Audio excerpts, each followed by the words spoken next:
Je peux bien être un autocrate. C'est mon métier. Et le Seigneur miséricordieux me pardonnera. C'est le sien. Bonjour à tous. Avec Miss ASMR, mon invité aujourd'hui, on voudrait vous emmener dans les grandes étendues de la Russie, dans les palais de Saint-Pétersbourg, pour vous raconter une histoire qui ressemble à un roman, celle de l'impératrice Catherine II. Cette femme a régné sur la Russie pendant plus de 30 ans, après avoir détrôné son mari. Elle a étendu les frontières de son pays, essayé de le moderniser. Elle est devenue une patronne des arts et une interlocutrice des philosophes. Elle a mené une vie de plaisir en collectionnant les amants et encore bien d'autres choses que nous allons explorer dans cette vidéo. Alors il est temps pour vous d'adopter une position confortable, de mettre vos écouteurs. Notre voyage vers le XVIIIe siècle commence maintenant. Je suis capable de gentillesse. Je suis ordinairement douce. Mais dans mon métier, je n'ai d'autre choix que de vouloir intensément tout ce que je désire. Notre histoire commence en 1729, dans le nord de l'Allemagne. Vous savez sans doute qu'avant son unification, au XIXe siècle, l'Allemagne se composait d'un grand nombre de petits et moyens États, certains plus grands comme la Bavière ou la Prusse, mais il y avait des dizaines de petits États indépendants, des duchés, des principautés, des villes, des archevêchés, et c'est dans un de ces petits États, la principauté de Anhalt-Zerbst, qu'est née la future Catherine II. Dans l'aristocratie allemande, ce nom d'Anhalt-Zerbst était respecté, mais pas particulièrement prestigieux. Il y avait des familles qui régnaient, comme les Hohenzollern en Prusse, ou les Wittelsbach en Bavière, qui avaient des territoires beaucoup plus étendus et une influence diplomatique qui pouvait même dépasser l'Allemagne, ce que la petite principauté d'Anhalt-Zerbst n'avait pas. Le destin qui semblait tout tracé pour Sophie de Anhalt-Zerbst, la future Catherine II, était donc d'épouser un prince protestant comme sa famille, du nord de l'Allemagne ou de Scandinavie.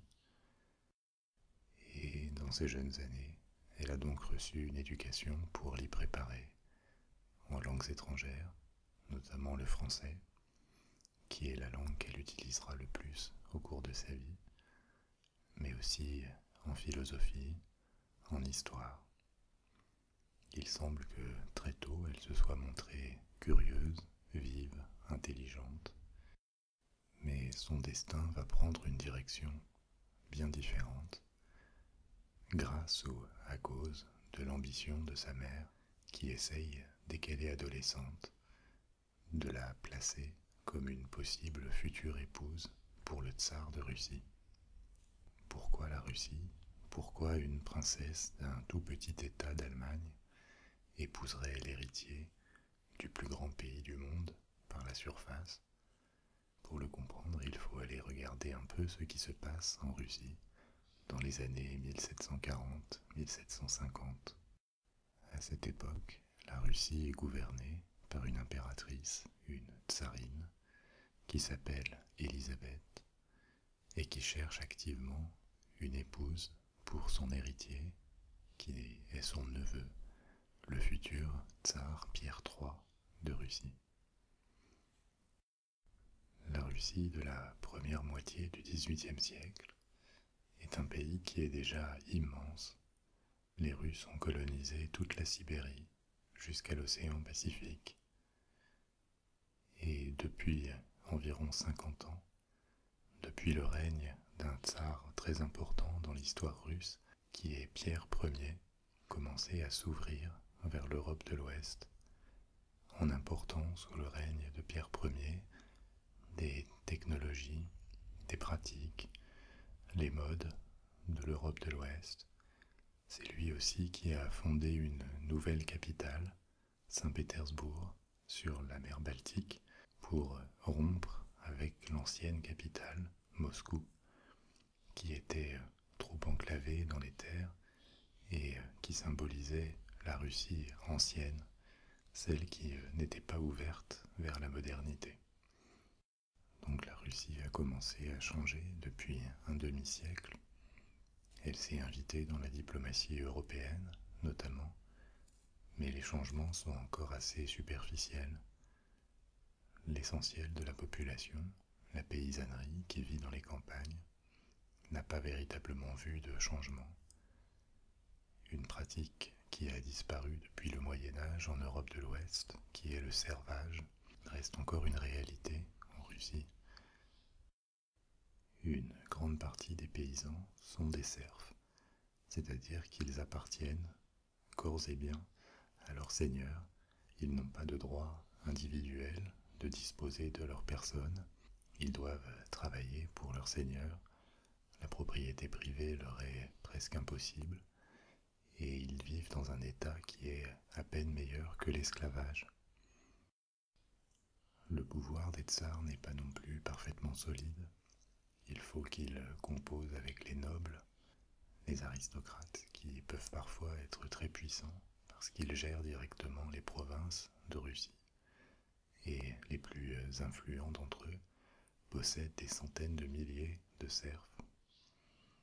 Il faut aussi faire avec l'Église orthodoxe, qui est toujours très influente dans les campagnes et généralement opposée à la modernisation, à l'ouverture du pays, qu'elle perçoit comme une menace. Et enfin parce que les paysans vivent très souvent dans la misère, qu'ils sont à la merci d'une mauvaise récolte, il faut gérer des possibles révoltes. Il y en aura tout au long du XVIIIe siècle, y compris sous le règne de Catherine II, et à chaque fois il faut envoyer l'armée pour rétablir le calme. Et c'est justement parce que l'aristocratie est influente et parfois menaçante pour le pouvoir des tsars qu'Élisabeth, l'impératrice, cherche une femme pour le tsar qui ne vienne pas d'une grande famille russe, mais plutôt de l'extérieur, et qui n'aura pas de demande ou d'exigence qui menacerait le trône de la dynastie qui règne en Russie, les Romanov. Et évidemment, on pourrait rêver mieux qu'une princesse issue d'un état minuscule d'Allemagne, sans grand pouvoir, sans grande influence.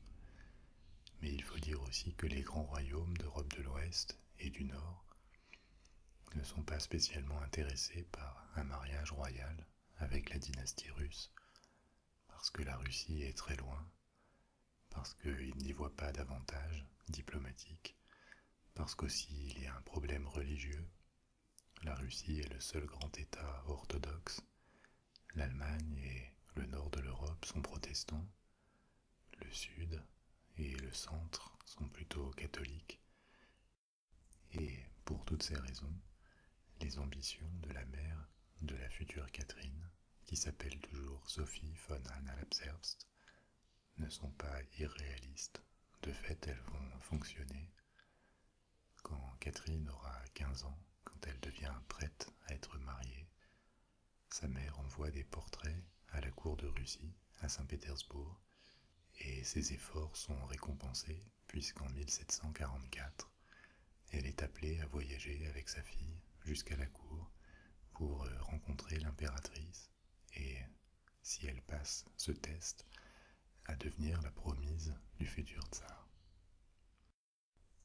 L'homme qu'elle rencontre en Russie, le futur Pierre III, n'est pas spécialement impressionnant. Physiquement, il n'est pas très beau, mais surtout, il n'est pas très brillant. Il est alcoolique depuis son enfance. Il a des problèmes de comportement. une capacité notamment à se faire haïr en étant maladroit. Il a lui aussi été élevé en grande partie hors de Russie, et il ne se considère même pas comme russe. Maladroitement, il le dit, il le fait sentir, et ça lui vaut beaucoup de ressentiment dans l'aristocratie ou dans l'armée, ce qui pèsera très lourd quelques années plus tard contre lui. Mais même s'il ne s'agit clairement pas d'un prince charmant, la future Catherine est tout à fait partante pour ce mariage.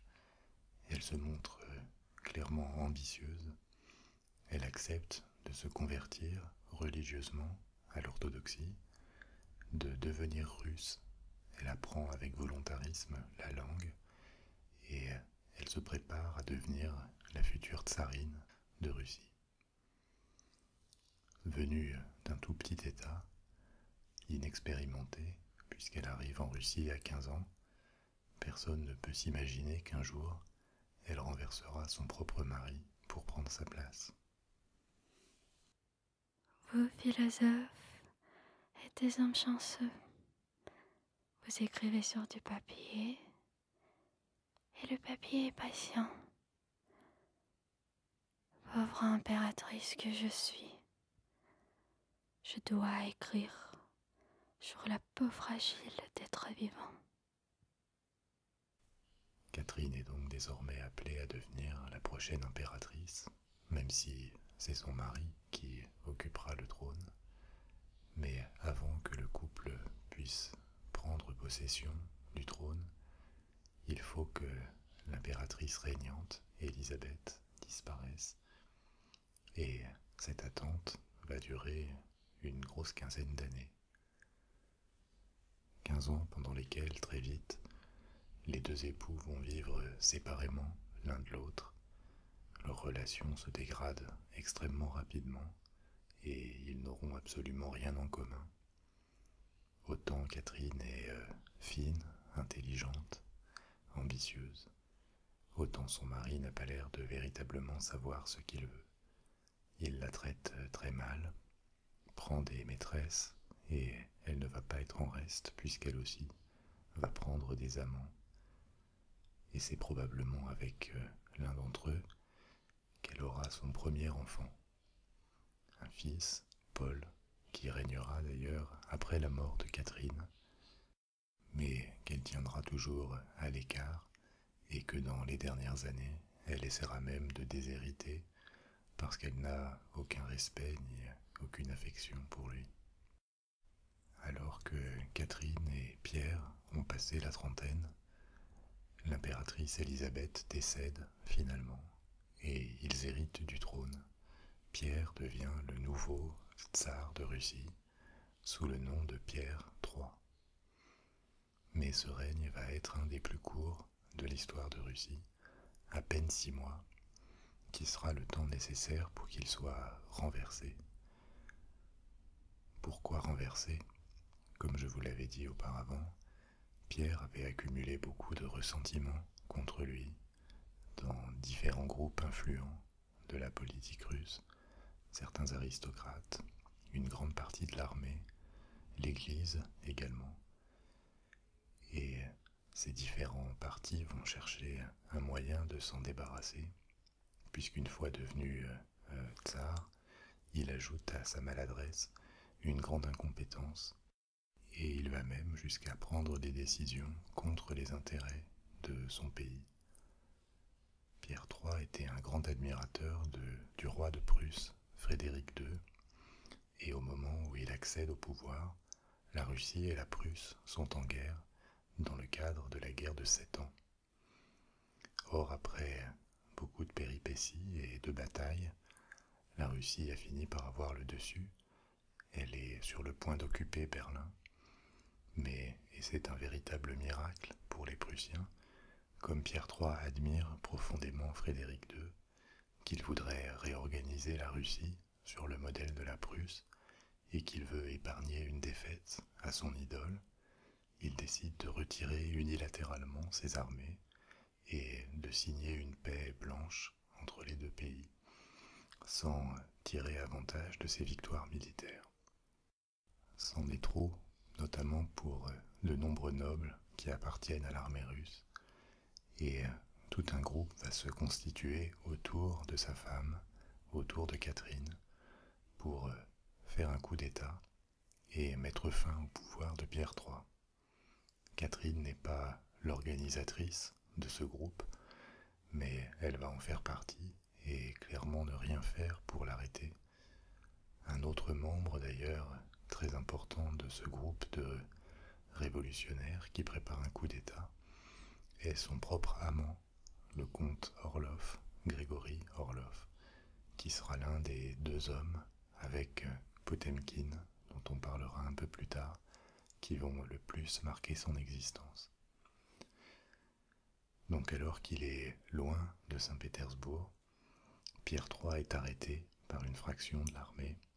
Il est jeté dans une cellule et dans des circonstances qui restent encore un peu mystérieuses, il est exécuté peu de temps après. Naturellement, Catherine monte sur le trône. Les conspirateurs qui avaient préparé ce coup d'État pensaient l'y mettre comme régente temporairement, mais ça va être le début d'un règne de plus de 30 ans. Très vite, avec l'arrivée au pouvoir de Catherine, la Russie adopte une politique beaucoup plus ambitieuse. Elle essaye de se poser pendant tout son règne comme un arbitre, un intermédiaire dans les conflits européens. Et surtout, elle mène une politique d'expansion vers le sud déjà, vers l'Ukraine et la Crimée, qui à l'époque sont sous influence de la Turquie, des Ottomans. Officiellement, c'est un État, le Khanat de Crimée, qui contrôle cette région, mais c'est un allié très proche, une sorte de vassal de l'Empire ottoman, avec lequel elle va rentrer en guerre et remporter des victoires qui vont permettre d'atteindre la mer Noire. Vers l'est également, c'est à l'époque de Catherine II que des colons russes s'installent en Alaska et vers l'ouest également, vers la Pologne. Au début de son règne, Catherine II fait placer sur le trône de Pologne. Les rois de Pologne traditionnellement étaient élus, ils n'héritaient pas du trône. Elle fait donc placer sur ce trône un de ses anciens amants, un noble polonais, Ladislas Poniatowski. Et plus tard, dans les années 1780-1790, vers la fin de son règne, la Pologne sera finalement partagée entre trois de ses voisins, l'Autriche, la Prusse et la Russie. Et Catherine II va participer très activement à ces partages. Elle va annexer, pour le compte de la Russie, la moitié orientale de la Pologne. Et la Pologne va donc disparaître en tant qu'État indépendant jusqu'à la fin de la Première Guerre mondiale. L'usage de la torture est contraire à toutes les lois de la nature et de la raison. L'humanité s'élève contre elle et demande sa totale abolition. Catherine ne sera pas seulement une conquérante. Contrairement à la plupart de ses prédécesseurs, elle sera aussi une intellectuelle. À l'époque, elle correspond avec de nombreux philosophes, notamment des Français comme Voltaire. Elle en invitera certains à sa cour, et elle s'intéresse, voire elle adopte intellectuellement les idées de l'époque des Lumières, des idéaux d'égalité des droits, d'éducation, de progrès. Elle correspond tout à fait à ce que les historiens appellent, à cette époque, les despotes éclairés, c'est-à-dire des monarques qui ont un pouvoir absolu ou presque absolu, mais qui s'intéressent aux idées nouvelles de leur temps et cherchent à améliorer le sort de leur population. Un autre exemple de despote éclairé est justement Frédéric II de Prusse, qui lui aussi d'ailleurs invitera Voltaire à sa cour. Mais le paradoxe ou le problème que rencontrent tous ces despotes éclairés, c'est que la société qu'ils gouvernent est très éloignée des idéaux des Lumières et peut même être menacée dans ses fondements par leur propagation. Et d'ailleurs, Catherine II se montrera très hostile à la Révolution française quand elle va éclater, parce qu'elle a bien compris à quel point cette révolution, qui est pourtant une conséquence directe du progrès des idées des Lumières, peut être une menace pour la société russe et pour son propre pouvoir.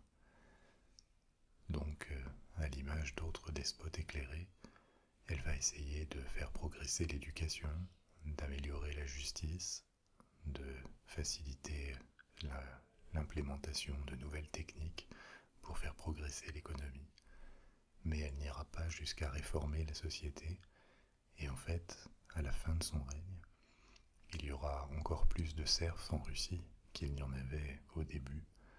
Donc sur les bases de la société, très peu de modernisation réelle a été réalisée et l'égalité des droits est restée un idéal dont on ne s'est pas rapproché.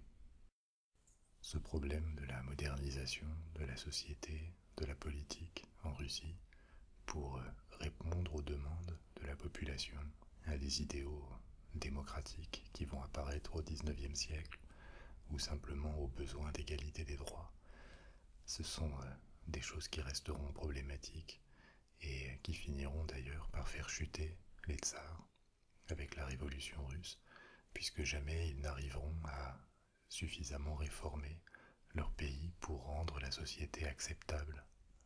Mais ça nous éloigne un peu du sujet.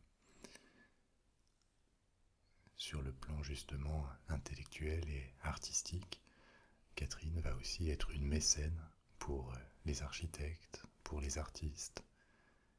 Déjà, sa prédécessrice, Élisabeth, avait beaucoup fait pour importer de l'architecture ouest-européenne en Russie.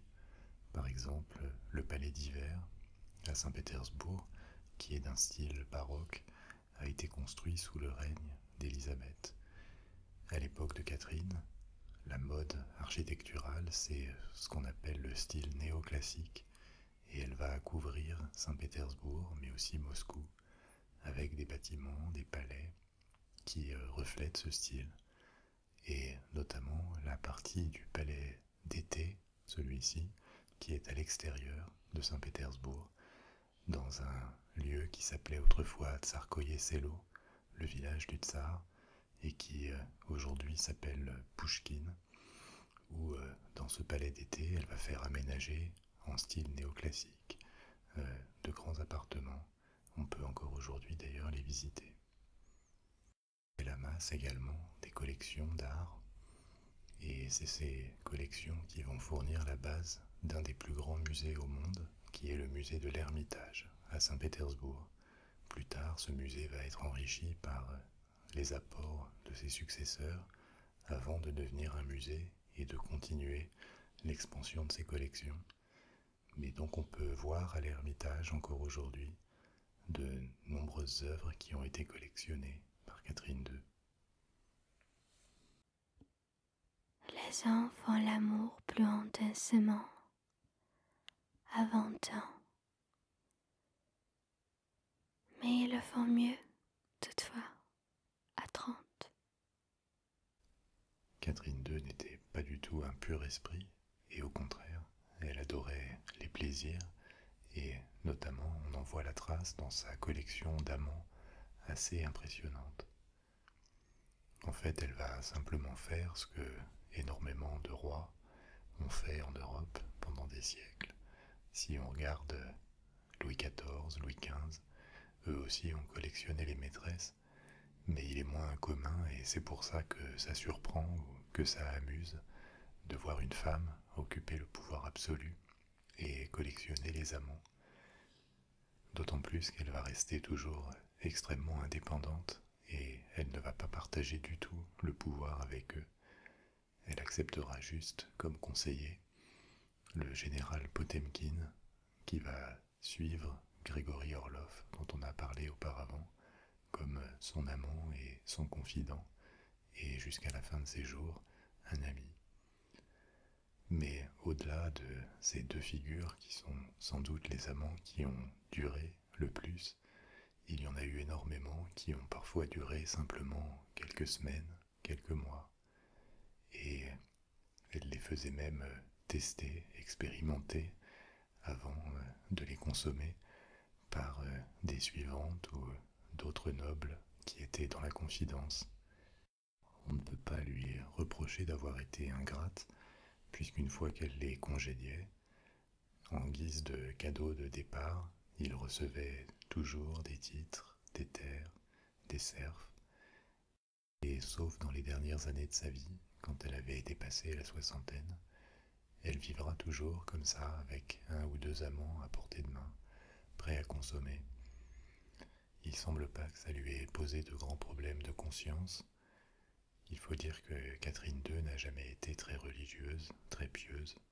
Elle croyait très probablement en Dieu, comme un peu tout le monde à son époque, mais ça ne lui a pas posé de problème de changer de confession, de passer du protestantisme à l'orthodoxie, et de la même façon, pendant tout son règne, elle va plutôt avoir tendance à réduire le pouvoir de l'Église, à ne pas trop se laisser influencer par les popes, les représentants du clergé, et au contraire, à la fin de son règne, la puissance foncière notamment de l'Église en Russie aura énormément reculé. Je suis l'une de ces personnes qui aiment connaître le pourquoi des choses.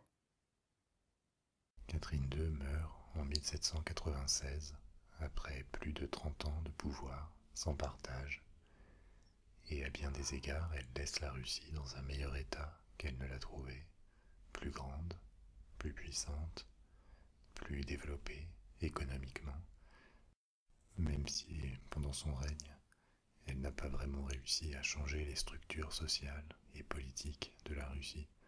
Elle les a plutôt confortées et elle s'est appuyée dessus pour exercer son pouvoir.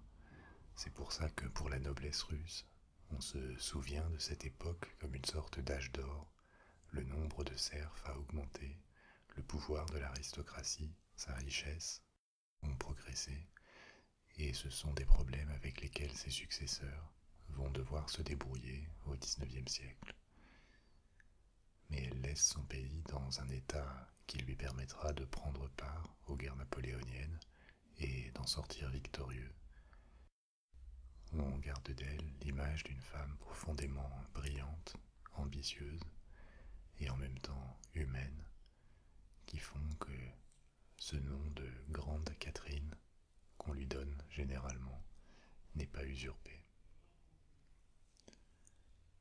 Nous espérons avec Missa SMR que cette vidéo vous a plu et je vous donne rendez-vous très bientôt pour une nouvelle vidéo ASMR en français. Au revoir.